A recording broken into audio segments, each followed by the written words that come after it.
الحمد للہ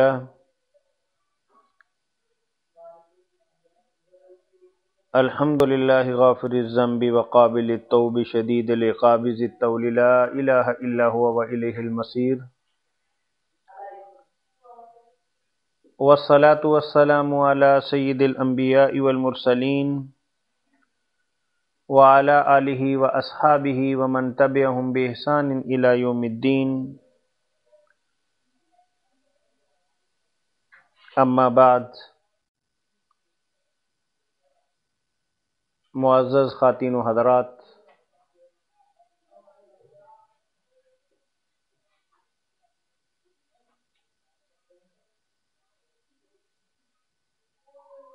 انبیاء کرام کی اس کائنات کو ضرورت اور بالخصوص نبی کریم صلی اللہ علیہ وسلم کے منصب کی جو ذمہ داریاں اور جو اس کے تقاضے تھے، اس کے متعلق تھوڑی گفتگو ہم پچھلے 2 دنوں سے کرتے چلے آ رہے ہیں۔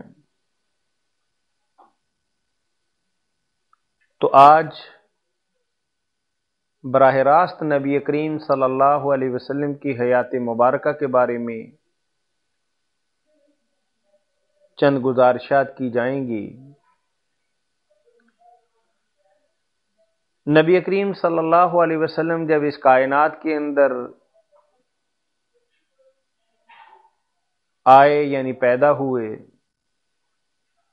تو اس وقت عرب دنیا میں بالخصوص تاریخ و تدوین کا کوئی خاص مزاج نہیں تھا، بلکہ پیدائش کو اس زمانے کے کسی معروف واقعے کے ساتھ منسلک یا منسوب یا یاد کیا جاتا تھا۔ جیسا کہ آپ جانتے ہیں کہ نبی کریم صلی اللہ علیہ وسلم مکہ مکرمہ میں عام الفیل، وہ مشہور ترین واقعہ کہ جس کی نشاندہی الم تر کیف فعل ربک باصحاب الفیل الم یجعل کیدہم فی تضلیل وارسل الیہم طیرا ابابیل ترمیہم بحجارۃ من سجیل فجعلہم کعصف مأکول میں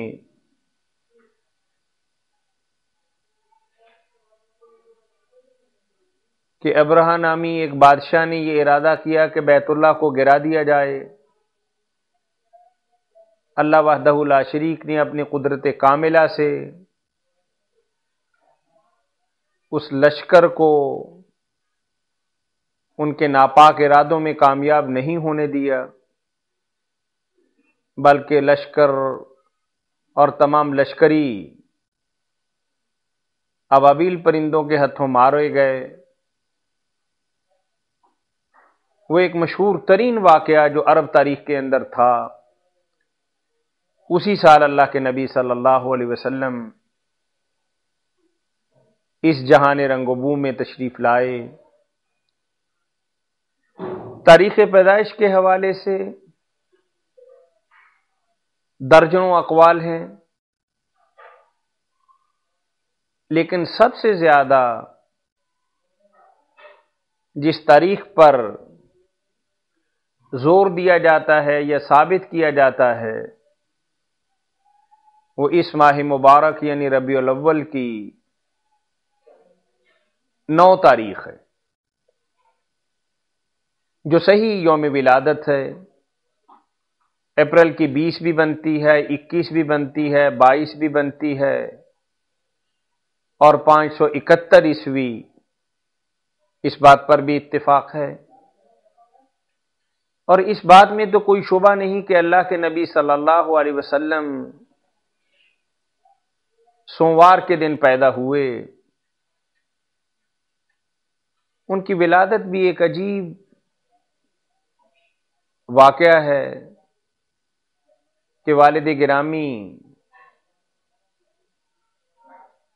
حضرت عبداللہ جو عبد المطلب کے سب سے چھوٹے بیٹے تھے، شادی کے چند ہی ایام بعد، یعنی کچھ ہی مہینوں کے بعد اللہ کو پیارے ہو گئے، جبکہ ان کی بیوی یعنی نبی کریم صلی اللہ علیہ وسلم کی والدہ ماجدہ حضرت آمنہ امید سے تھیں۔ والد کی وفات کے بعد اللہ کے نبی صلی اللہ علیہ وسلم یتیمی کی حالت کے اندر اس کائنات کے اندر پیدا ہوئے۔ ان کے دادا عبد المطلب جو قبیلہ قریش کے ایک سرکردہ سردار تھے، انہوں نے اس بچے کی ذمہ داری اور تعلیم و تربیت کو فرض سمجھ کر قبول کیا۔ اب بی بی آمنہ بھی کچھ ہی عرصے کے بعد مدینہ منورہ کی طرف گئیں،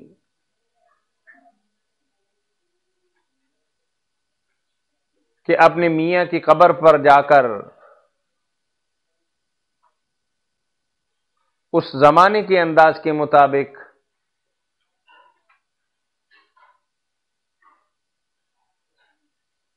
زیارت کریں۔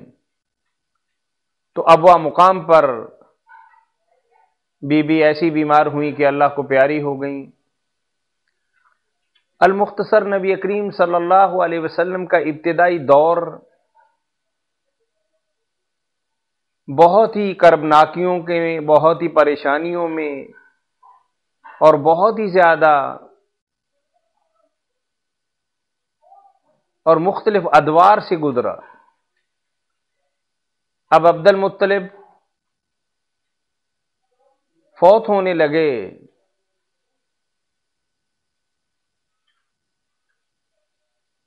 تو اپنے بیٹے ابو طالب سے یہ بات کہی کہ یہ میرا بیٹا،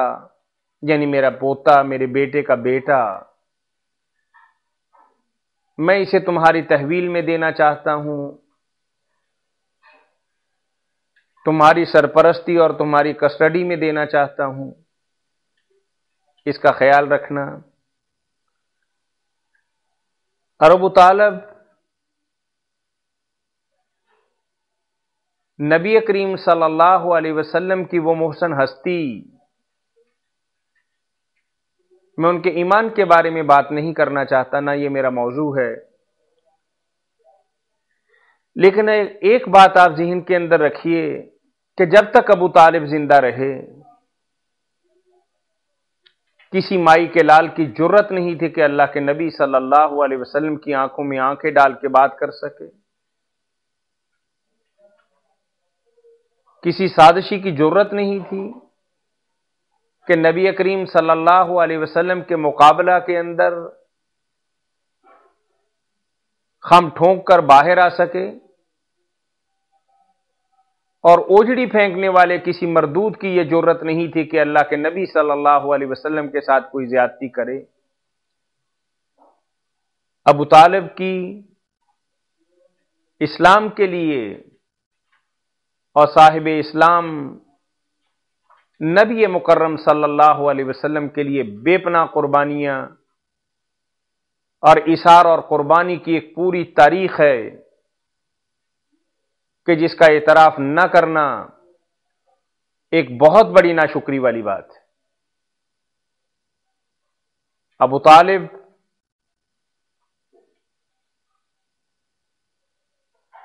کثیر الاولاد ہونے کے باوجود اپنے تمام تر بیٹوں سے بڑھ کر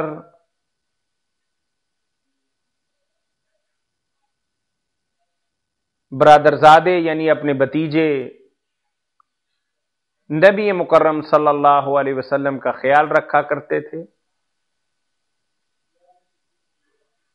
اور نبی بننے کے بعد بھی قدم قدم پر اللہ کے نبی صلی اللہ علیہ وسلم پر جان چھڑکنے کے لیے تیار رہتے. وہ مشہور ترین واقعہ تو آپ کو یاد ہوگا جب کفار مکہ نے ایک پنچایتی شکل کے اندر ابو طالب سے یہ عرض کیا کہ بھی دیکھو آپ کے بھتیجے نے مکہ کے اندر ایک فساد برپا کیا ہوا ہے،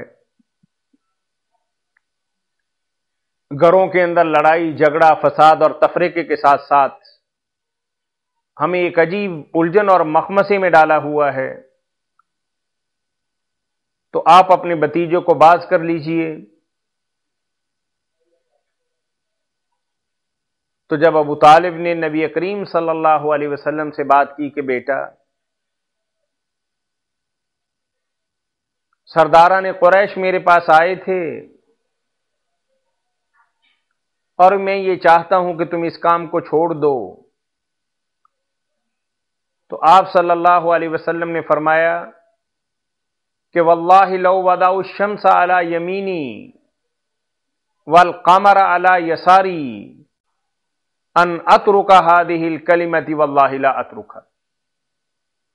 کہ اگر سورج میرے دائیں ہاتھ پر اور چاند میرے بائیں ہاتھ پر رکھ کر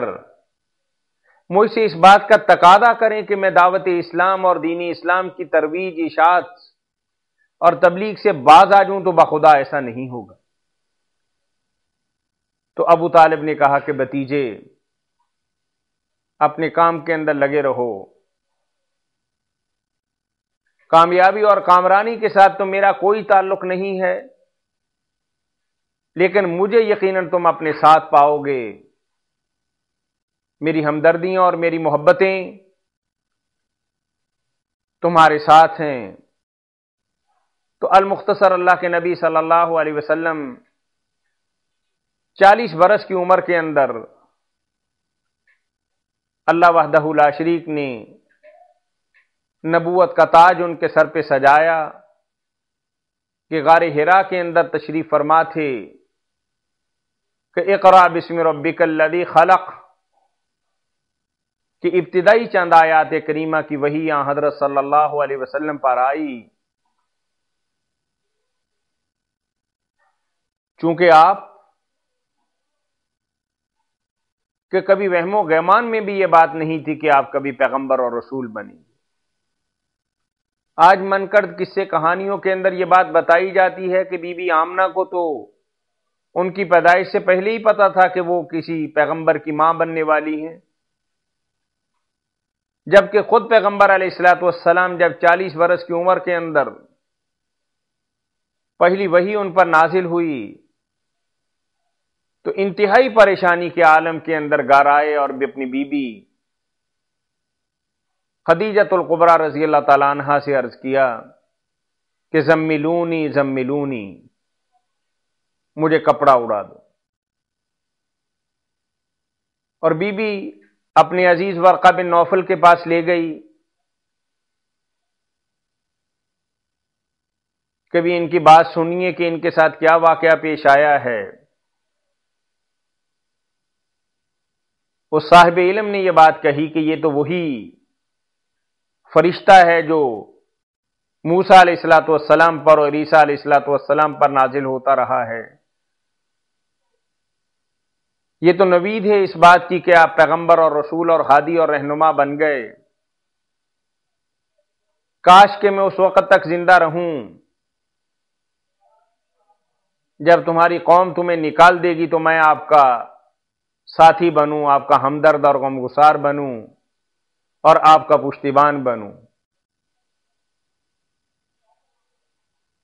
بات کو شارٹ کرتے جا رہے ہیں کہ تاکہ اللہ کے نبی صلی اللہ علیہ وسلم کی حیات مبارکہ کو ایک مجلس کے اندر کسی حد تک بیان کیا جا سکے. اب پیغمبر بننے کے بعد اللہ کے نبی صلی اللہ علیہ وسلم کو جب اللہ کا حکم آ گیا یا ایھا المزمل قم فانذر،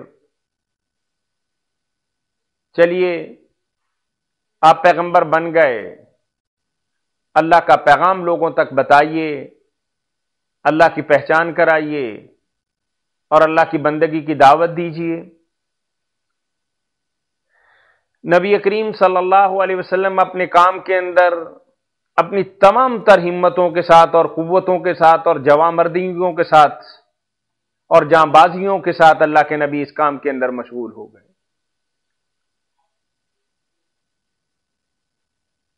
جہاں بھی دو آدمی ملتے اللہ کے نبی صلی اللہ علیہ وسلم اپنی بات کرتے،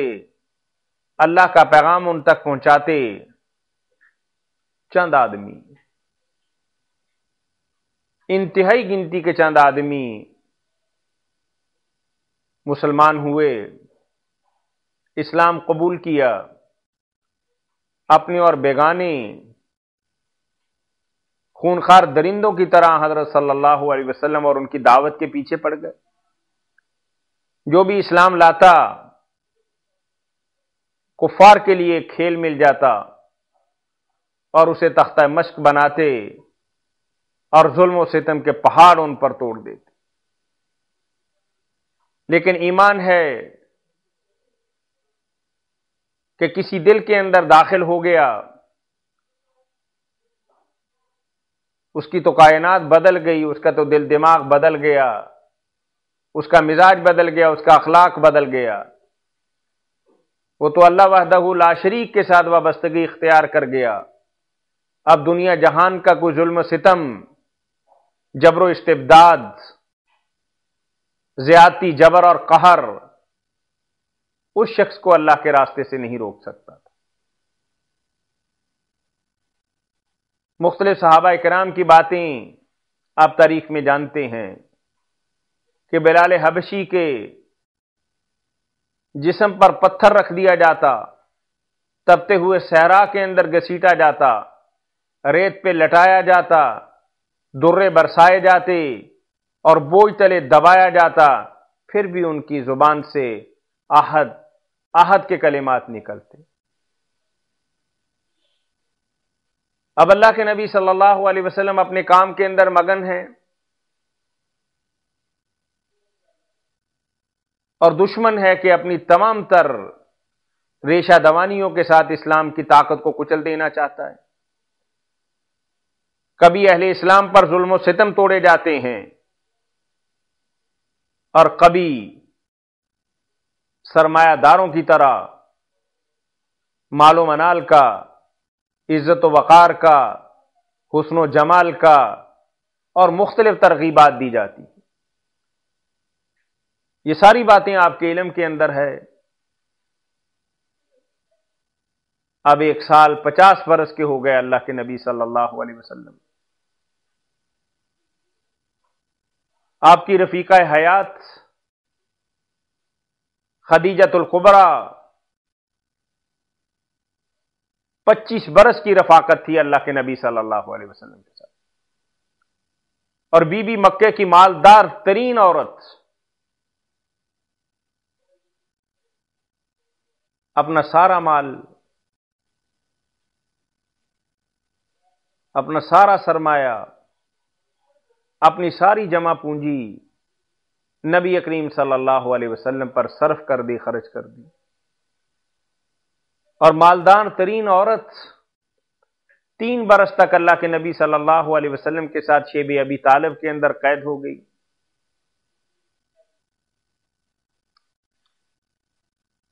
ٹکڑے چبانے لگ گئی، گھاس کھانے لگ گئی، بھوک برداشت کرنے لگ گئی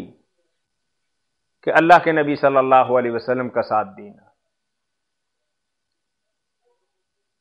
25 برس کے تھے جب اللہ کے نبی صلی اللہ علیہ وسلم کی ان کے ساتھ شادی ہوئی، اور خود ان کی عمر 40 برس تھی۔ جو اللہ کے نبی صلی اللہ علیہ وسلم کے سامنے یا ان کی ذات پر نازیبا جملے اور نہ گفتہ بے باتیں اور غیر معقول بات کرتے ہیں، شرم ان کو مگر نہیں آتی۔ جوانی کا بھرپور دور، 40 سالہ عورت کے ساتھ شادی، اور 50 برس کی عمر اللہ کے نبی صلی اللہ علیہ وسلم کی عمر ہو گئی، ایک ہی بیوی، ایک ہی شادی، یعنی جذبات کا، ہیجان کا جو ایک زمانہ تھا، ایک ہی عورت کے ساتھ اللہ کے نبی صلی اللہ علیہ وسلم نے گزارا، اور اسی سال اتفاق سے یہ بی بی مال خرچ کرنے کے اندر بڑی دلیر، سارا سرمایہ اللہ کے نبی صلی اللہ علیہ وسلم کے قدموں میں ڈھیر کر دیا اور آپ کی ذات اقدس پر نچھاور کر دی۔ اور دوسری طرف وہ مہربان تایا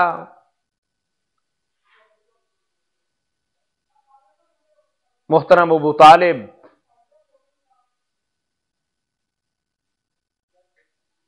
جن کی تمام تر توانائیاں اور صلاحیتیں اللہ کے نبی صلی اللہ علیہ وسلم پر فدا تھیں اور اسلام کی علم برداری کے لیے وقف تھیں۔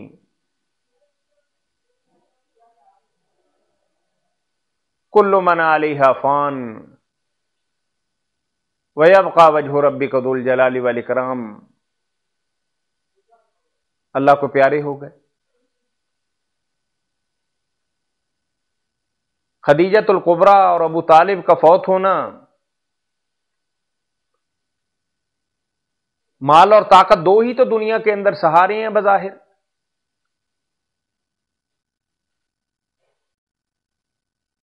25 سالہ رفاقت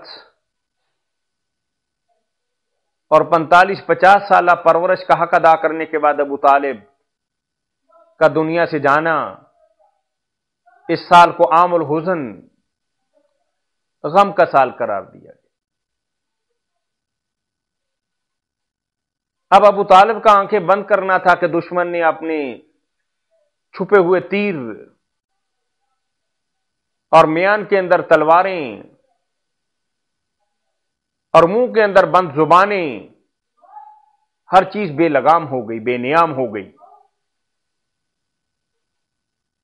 اب مکہ کے در و دیوار اللہ کے نبی صلی اللہ علیہ وسلم کو کاٹ کھوڑنے کو دوڑ رہے ہیں۔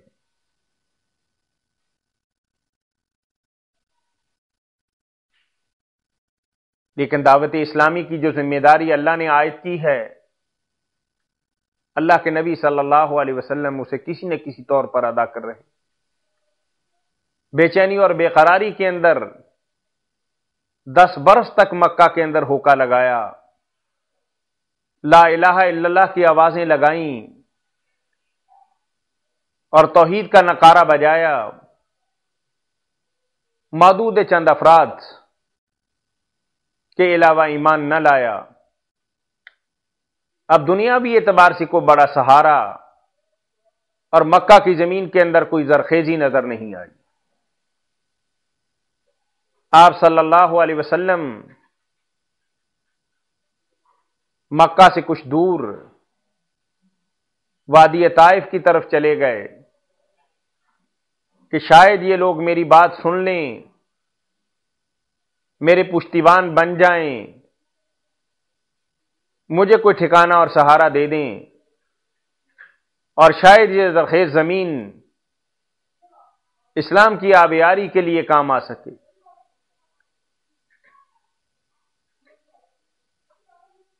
لیکن انہونی ہو کے رہتی ہے، طائف والے مکے والوں سے بھی ظالم نکلے، بچے پیچھے لگا دیے، پتھر ہاتھ کے اندر پکڑا دیے، دم لینے کے لیے ایک باغ کے اندر کیا روکے کہ وہاں بھی سنگباری ہو رہی ہے، اور اللہ کے نبی صلی اللہ علیہ وسلم انتہائی مایوسی کے عالم کے اندر پھر واپس مکہ مکرمہ تشریف لے آئے۔ آپ دیکھیے کہ اسلام کی دعوت ہے اور پیغمبر بار بار یہ بات کہہ رہے ہیں کہ لا اريد منکم جزاء ولا شکورا، کہ بھائی میری بات ماننے میں میرا تو کوئی فائدہ نہیں، لا الہ الا اللہ محمد رسول اللہ کا اقرار کرنے سے مجھے کوئی مالی فائدہ نہیں ہوگا، یہ تو سب تمہارا اپنا فائدہ ہے، اور میں تو صرف اور صرف اللہ کا ایلچی اور فرستادہ ہوں، میں گزارش کرتا ہوں کہ میری بات مان لو، اور اس بات مان لینے کے اندر بھی تمہارا فائدہ، میرا قطعاً کوئی فائدہ نہیں، اور میں تو تم سے شکریہ بھی کے بھی الفاظ نہیں کہلوانا چاہتا، اجر تو بہت دور کی بات ہے۔ اب اللہ کے نبی صلی اللہ علیہ وسلم کی بے چینی اور بے قراری، یعنی ایک آدمی دیکھیے کہ 10 برس تک 12 برس تک محنت کرتا رہے، جد و جہد کرتا رہے، دنیا سے کچھ لینا دینا نہیں، کسی اور کی نوکری کر رہا ہے، کسی اور سے اجر کا متقاضی ہے، وہ تو تمہارا بلا اور خیر خواہی چاہتا ہے۔ اب اسی دوران اللہ وحدہ لا شریک نے اسراء اور معراج کا واقعہ، سبحان الذی اسری بعبدہ لیلا من المسجد الحرام الی المسجد الاقصی الذی بارکنا حولہ، مالا اعلیٰ کی اللہ نے اپنے حبیب کبریا کو سیر کرائی،